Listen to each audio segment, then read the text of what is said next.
ever heard. Inside your head.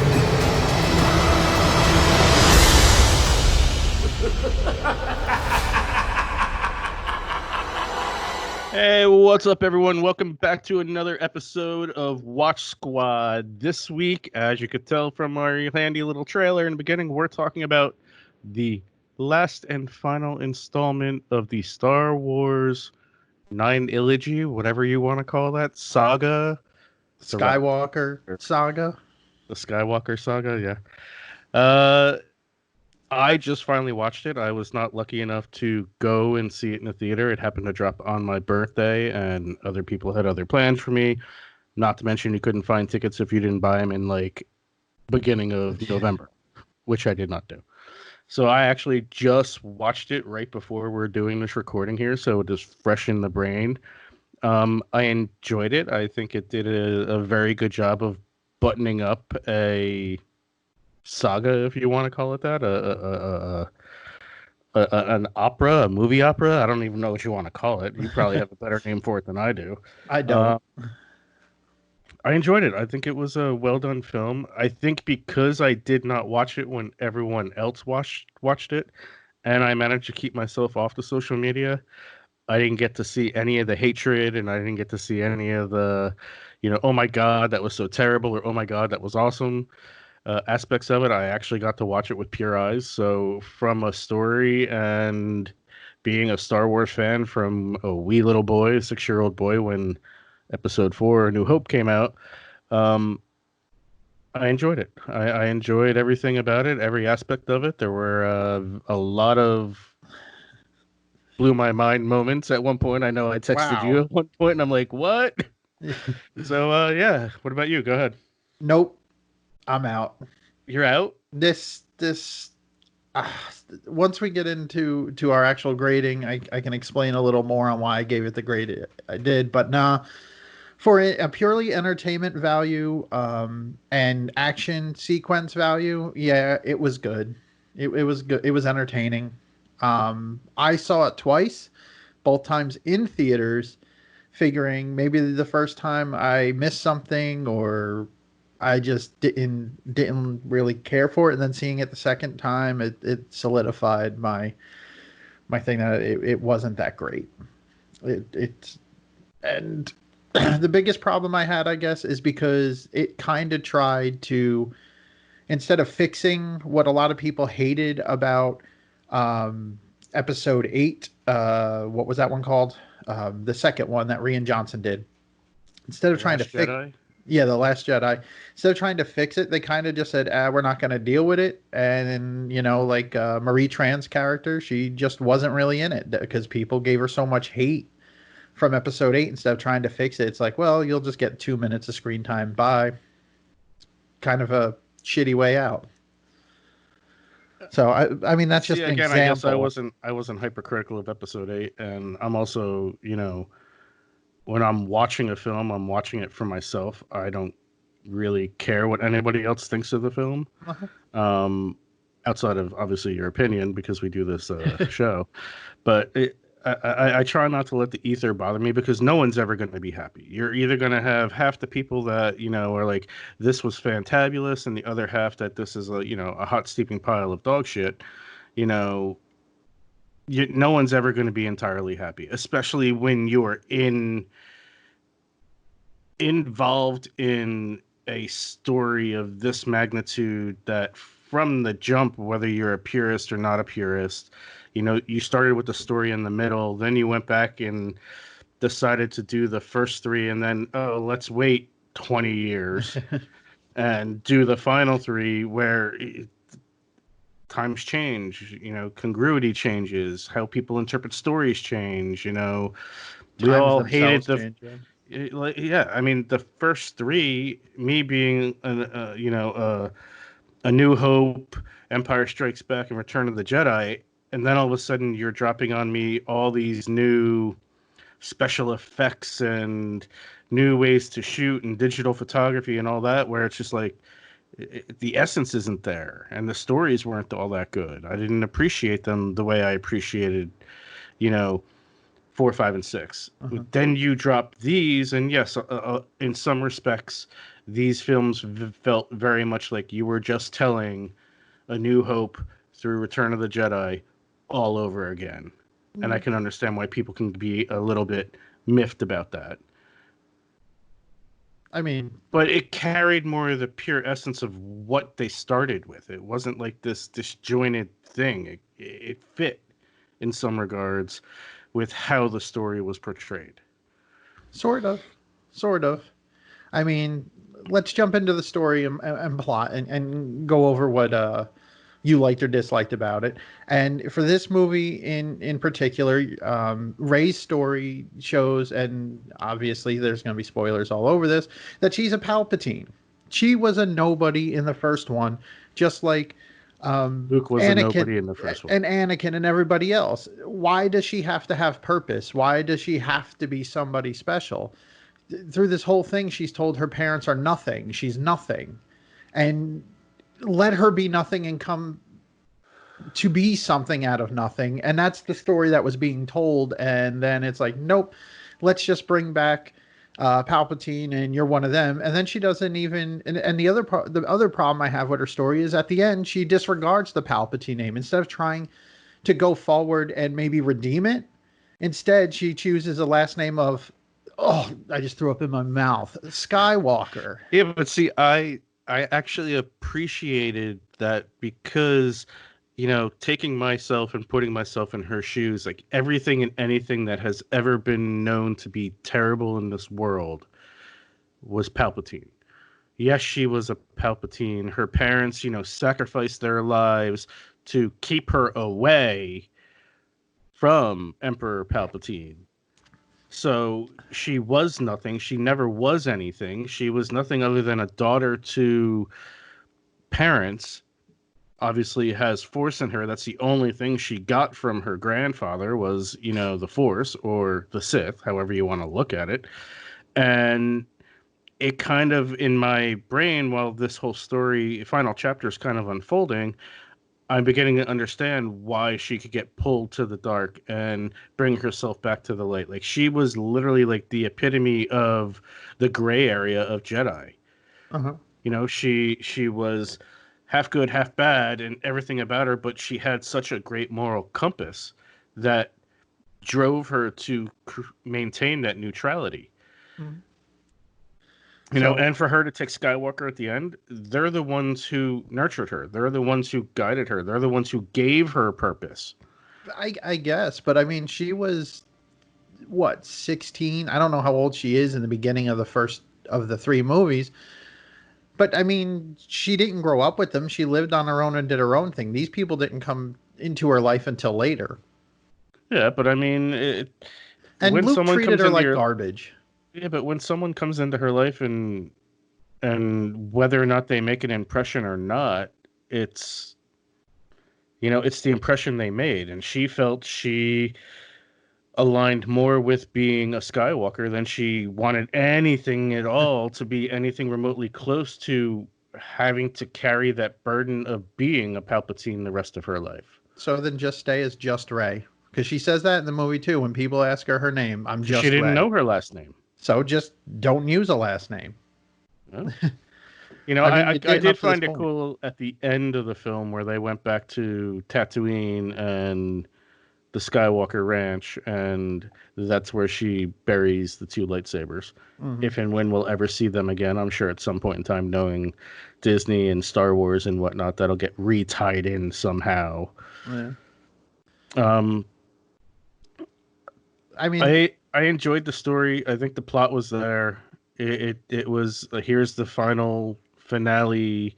We need to do the best job we can at tying up all these ribbons and bows and good versus bad. And it's a Star Wars movie. Like at the end, the Rebel Alliance is going to come out and be victorious. And this time it wasn't just the rebels. It was the universe that came out to defeat the New Order. Mm. I think it was a solid plot. There are certain parts that I think were a bit long-winded. Uh-huh. There are certain things that occurred that didn't need to occur for as long as they did. The introduction of a bunch of new droids was kind of funny. Some of the new little characters were cool. Um, yeah, go ahead, man. Story and plot. I didn't like how they. I didn't like what they did with Kylo Ren. I didn't like what they did with Poe Dameron's story. Um, Why didn't you like Kylo Ren? Why didn't you like his story? You didn't see that at some point in time he was going to come back to the light and do the right thing? that's fine, and I agree. But with him dying and making him look like a martyr is just so predictable and everything else. But I I think at just that point in time, it was his complete and total redemption. redemption because Yeah. he dissipated the way a Jedi would dissipate. He didn't like disintegrate the way, Sith disintegrate, into ash. He disappeared in the way that all Jedis before him, when they die, the clothes stay, Well, and the physical being moves on into the there's a Jedi little form. bit of an issue with that too because Carrie Fisher's character, Princess Leia, doesn't disappear like that until he's dead. So why is it that she didn't disappear upon death and it only happened once Ben did? I don't know. It's a little Tying the it's a, family together. I I was mean, gonna now the say entire Solo family's gone. it's an inconsistency in my book. But more than that, I would like to see Kylo Ren move on more than I would Rey. I liked his character a lot better. So just to end it and give him that quick redemption, he's done so much bad for so long. He can't be redeemed that quick. That's it. Well, And he that's made all, the man. ultimate sacrifice of giving his life for someone else. That in Which any lore, in any book, in any way, which shape, or form, is ultimate redemption. which is another thing. How come that's never happened in any other movie to this point? Like the force powers are starting to become like Superman too. Story plot, I give it a 4. Really, Yeah. I gave it an 8. All right. Again, and this is me looking through it without rose-colored glasses, not drilling the cane into every nth degree, looking at it as a singular story that did a good job of buttoning up a complete saga that we've all lived our lives, Mhm. And seeing and watching and being a part of, and how far down the rabbit hole you went with it is, you and I have had conversations about Disney World and how May the 4th has always been a huge thing with doing something for Star Wars. uh-huh. Um, yeah, I gave it an 8. All right, writing characters. Let's go there. Sure. I think the writing in the movie isn't great, but I like these characters. I like them a lot. So it was very hard for me to come up with a score on this. So strictly for characters, I gave it a 4. For strictly for characters and writing, I gave it a total thing of 4. But that's all characters, nothing really on writing. Wow. Yeah, I mean, like I said, Poe Dameron's writing in this I didn't think was great. Making him a smuggler, you're now Han Solo 2.0 instead of being your own person.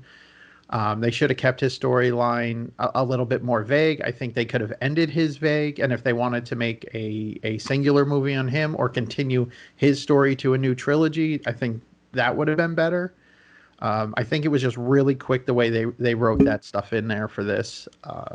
Yeah, not happy with that. Again, like I said earlier, wasn't happy that Rose was cut out. While I didn't like a lot of stuff from The Last Jedi, especially a lot of scenes with her in it on Canto Bite, I did think her character could have grown into something better. And the only character that I think storyline pretty much goes from that stays consistent in this last movie is Finn. So, but I do I like the think character, so that's reason for my score.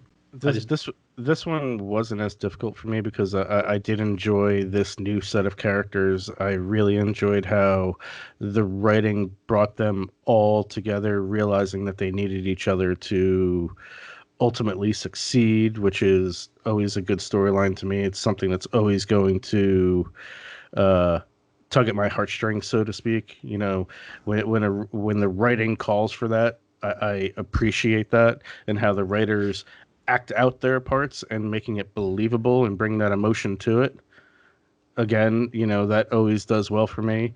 I Mhm. really like the whole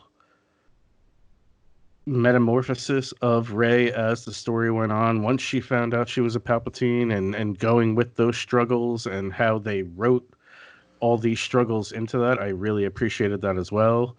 Kylo Ren, it was very predictable in some ways, but again, Yeah. I mean, Star Wars has never not been predictable. Star Wars has always had a certain level of predictability and a certain quality of cheesiness to it. It's like a lore in some regards. Um, Finn, I'll agree with you that Finn's storyline was kind of like, oh my God, there were others of me that defected, and he finds out, there was a whole squadron of them that defected, and he's like, wow, finding out that he was never alone and feeling the way he felt, and so on and so forth. The whole Rose part, again, I never fed into the bullshit that went on with The Last Jedi and how she got flamed and all that. I never bought into that. I never read into that.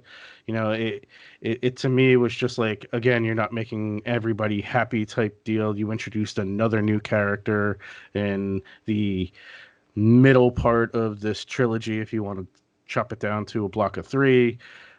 I appreciated her role. She brought a certain level of comic relief. She brought a certain level of humanity to the story. Um, yeah, you only saw her maybe a total of, I wouldn't say 2 minutes. I'd say maybe 5 minutes of screen time total. But I think that's what the role cared for. She was a support character. She was a mechanic. Her job was to support the team. It wasn't to, go out there and fight and be, an X-Wing fighter pilot or a Yeah. Y-Wing fighter pilot. That wasn't her role. Sure. I don't think it was meant that she was going to have this giant role moving forward. I think, if anything, they may have done her a disservice by giving her such a big role in the previous film. Not that she did it horribly in any way. Well, I'm glad you said that, because that's what I was going to say. They gave her this role in the last movie where she ends up piloting one of those cruisers on that little salt planet that they're on at the end, and she takes out Finn's so he doesn't kill himself. And you don't really get the rest of their storyline together, or how any of that comes together. So writing her out and not finishing up how the two see each other going forward, or what their relationship is, when you obviously planted seeds for a relationship there. Yeah, but you can see in this film the amount of angst on both sides of where their relationship was and where it was going to go. It was like two polar opposites being pulled in two different directions. Like, Finn knew he had to go do things and ends up being a general, 2/3 of the way through the film. Mm-hmm. And, she's still a support character, supporting the squadron. I can't really like flame it, and I can't really like, go, hey, yeah, you did great. But to me, it's not enough to take away from my character score. Taking the writing, in my opinion, how they wrote these and how the characters handled their lines and acted out their roles, I gave it a 9. Okay. Wow. Yeah, come right. on, man. I appreciate a good film, and to me, Star Wars is something I grew up with every film. I'm one of those people that can say I was alive before any of these films were ever dropped. And to me, that, taking them for what they are and watching them through the course of my life, today I watched the last film of a 9-part movie story that I got to see the very first one the day it dropped in the theater at 6 years old. Yeah. I mean, don't get me wrong. I love the Star Wars series. I will watch this movie again, but it won't be on the top of my next watch Star Wars movie. And then by far, I don't think it's the worst out of all of them. No, I don't think it's the worst out of all of them. I don't think it's the best. I don't either. It's a whole nother conversation for a whole nother day. Moving on to effects and post-production. It's LucasArts. It's Star Wars. I'm with you. It's always tight. Everything about what they do is on point. They were on the bleeding edge of creating special effects. I mean, bringing real life special effects to film, whether it was like scratches in the film for lightsabers, all the way on through to how they handle it today in this day and age with CGI and all that. How they handled Carrie Fisher, who's been dead for how many years now, Yeah. and managed to bring her to life and not look like CGI was quite impressive. I agree. This actually got the highest score on my list. Uh, This I think is where they excelled, and this is one of the reasons I can go back and watch this movie. So I want to know what yours is, because the suspense is killing me, because you can't give anything a 10. And this is something I thought might actually break that. I gave it a 9.5. All right. Now you can always find something, man. Yeah. Always No, something somewhere. You I- know, but I mean, I thought about it. I thought about giving it a 10.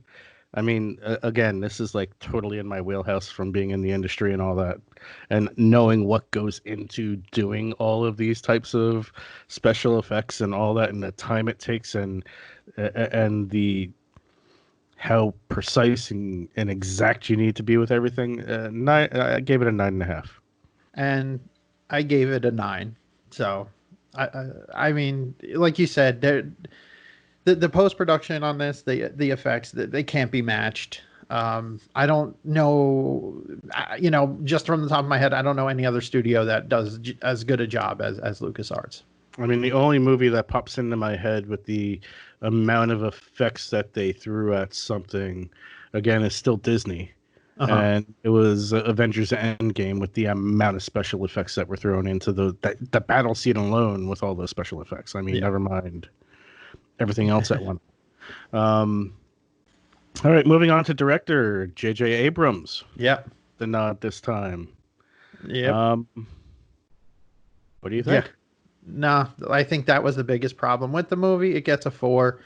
Like I said, I think if they rolled more and kept consistency with the last 2 movies, it would have been great. I felt there was a lot of things they missed out that they could have capitalized on. And while I believe he stated that, The Last Jedi was a good movie and we're not, we're going to build off of it, I don't think he did. Just my opinion, obviously. So it gets a 4. Just 4 is probably the magic number for this movie. Wow, this is very, very surprising. Yeah, How I many expected other good how things many from other him. films did he do in Star Wars? The first one, the first one with Rey, the Force He Awakens. did The Last Jedi, which was 2017. Who, JJ? Yes. No, he did not. That was Rian Johnson. He was or executive Ryan producer. Johnson. Sorry, executive Yeah. producer. He only directed Force the Awakens Force he did in Awakens. 2015. Yep. And then this one. And then he did Rise of Skywalker. Yep. So you know what? I can't knock him. I think if they stayed with a consistent director on all 3, it would have been better. I think this was challenging for him to try and tie stuff up from his first movie and the one that Ryan Johnson did. So I think that's where the biggest problem comes in. And I don't think it was done great. I think maybe it could have been done better if they let Ryan Johnson continue, or the two of them worked on this together. Yeah, it's always a touchy situation. I mean, it's always, why they go from one to another, and a lot of the times it To ends tell up a being singular story. Yeah. it ends up being business reasons. Somebody's available, somebody's not. Other obligations, other contracts, Money. signed on to do another movie, money, whatever it might be. I can't disagree with you. I'm part of my score is the fact that they went back to him to wrap it up. From bringing it out of the cotton balls or mothballs, so to speak, and him doing The Force Awakens, and then finishing the story with The Rise of Skywalker. Again, I look at directors very much, under the eye of what is your job as a director. Your job is to get the most out of your cast. The job is to get the emotion that you want, to tell the story the way it's written, to do exactly what needs to be done. And I think he did what he had to do to tell this story the way it was written, based on the characters. He got everything out of his characters. The emotion that Rey and Kylo Ren put into all their scenes, not to mention Finn and um, uh, Carrie Poe. Fisher, Poe.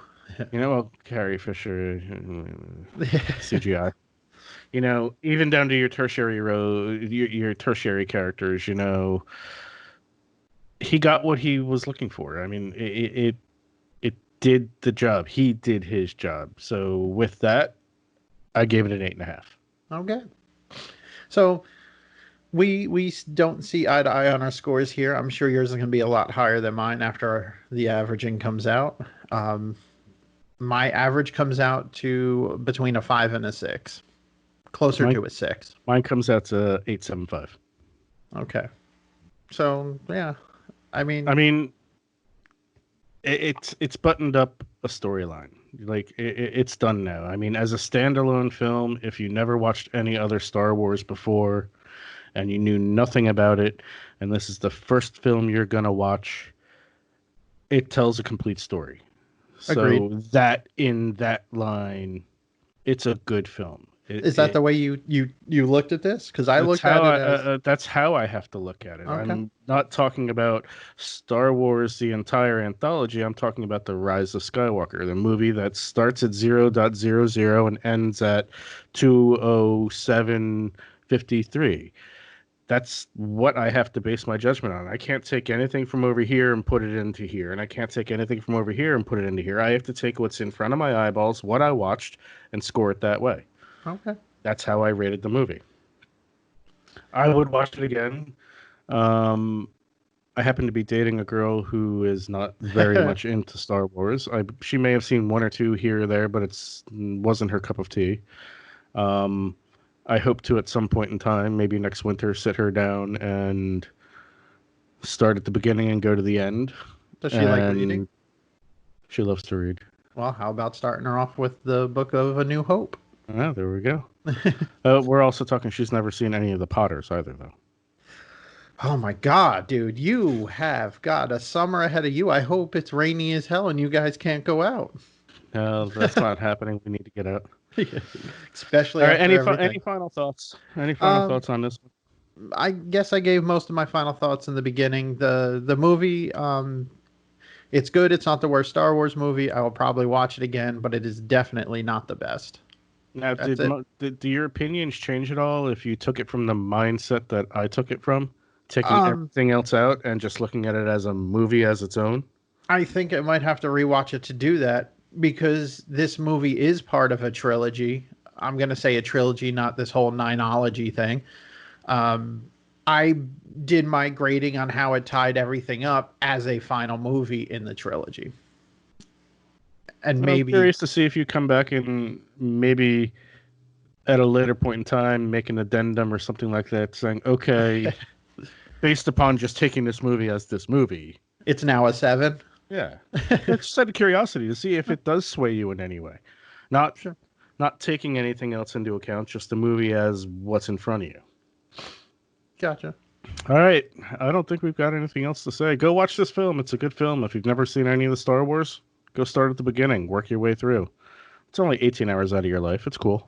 Let's start at the beginning. Where? Episode 4 or episode 1? No, episode 4. Okay. So do it in 4, chronology 5, 6. order. Yes, do it in chronology order. If you want to do it from... I did it with my son, episode 1 through episode 1 through Return of the Jedi, just so he could understand the entire story and watch Anakin Skywalker grow into being Darth Vader and understand who Ben Kenobi was and all of that. Yeah. I'm very curious to see how Disney, if they do any tie-ins with any of this, with the standalone shows they plan on doing. I'm not sure. They do have 3 new Star Wars movies slated starting in 2022 every other year. So there's that. I do think they are going to link to the Disney Plus stuff. They're doing it with Marvel. I don't see them not doing it with this, even if it is just to sell Disney Plus memberships later on. Exactly. Yeah. All right. With that being said, this has been another episode of Watch Squad. People, enjoy yourselves. Have a great week. We'll see you next week. We're out of here. Bye bye.